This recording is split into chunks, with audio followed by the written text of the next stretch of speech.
Peace, beautiful people. What's going on? It's Tanisio Natanase Nima of Nature's Candy Farms. Just checking in with you. I did the video a few weeks back on blood meal, and I figured I'd show you how the plants have been responding because it's definitely been a very positive response and one that I think is proof positive of understanding organic techniques, how those techniques can be applied, and seeing how the application of those techniques can yield results without the use of chemicals. So let's get started. So first, even though this particular plant is not related to this video, I figured I'd give you all a preview of a plant that I'm working on. I've actually attempted to do this in the past, but this was back when I was still more of a novice at agriculture, so now I'm trying again. This is a pineapple head, and so it's been in this pot now for probably just over a month, and these plants take a while to grow. What I will be doing is once it gets cold enough, I'll be taking this plant indoors, but as you can see, it's nice and green, it's growing, and so hopefully within the time period allowed, there'll be a pineapple that'll come out of the center. Can't wait.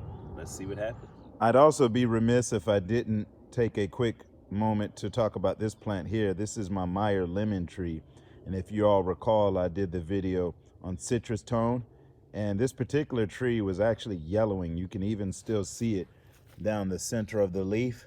But as you can see, the rest of the leaf is finally starting to get its color back. They're really starting to green, and those yellow spots are starting to reduce.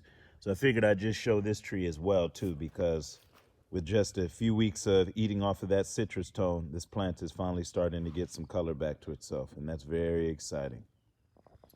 All right, so now for the actual focus of this video, this is a bed here of some Brassicas that I planted. And as you can see, I mean, they are starting to fill out this entire bed. When I did this video a couple of weeks back, these plants had been in this bed for over a month, and they were really not growing very fast. Now, it was much warmer here in Georgia, so to a degree, some of that was just due to these plants not being at that optimal temperature of around 70 degrees that they like. But ultimately, the combination of some good rain that came from Tropical Storm Zeta, as well as the temperature going down, but definitely the application of that blood meal is where I saw probably the most exponential growth. These plants have, again, gone through some of the conditions that already had just been mentioned. They've had decent rain. They had a few good weeks where the temperature went down, but it was after I added that blood meal that, I mean, you can see these Napa cabbage just started to pop. These cauliflower plants are finally starting to grow healthy. They were browning their leaves a lot. You can even see on this one, from the period in which it had been smaller, it had been browning, but it came out much healthier in the end. So again, just a testament to using good organic agricultural techniques. You can see the same here also in this keyhole bed. You see how much more these broccoli plants are now growing. You can see the mustards. I've already harvested those twice. And even those Brussels sprouts and the kale back here, all of them are doing quite well.